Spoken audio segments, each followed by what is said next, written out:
राजा भोज की कहानी बहुत समय पहले की बात है। एक देश में एक बादशाह राजा भोज का शासन था।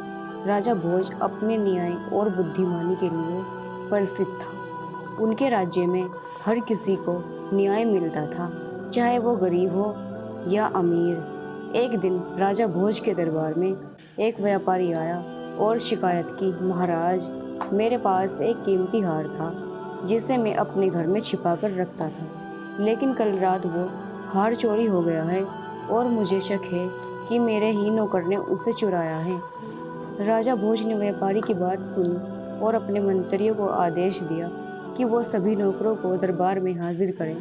मंत्री ने सभी नौकरों को बुला लिया।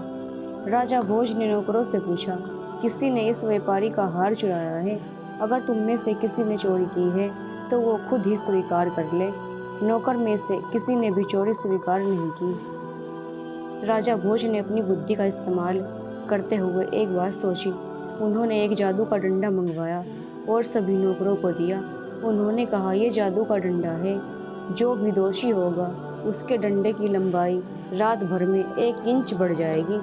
सभी नौकर अपने अपने डंडे लेकर चले गए। रात में जो नौकर सचमुच दोषी था, उसने सोचा कि अगर उसका डंडा बढ़ गया तो उसकी चोरी पकड़ में आ जाएगी, इसलिए उसने डर के मारे अपने डंडे को 1 इंच काट दिया।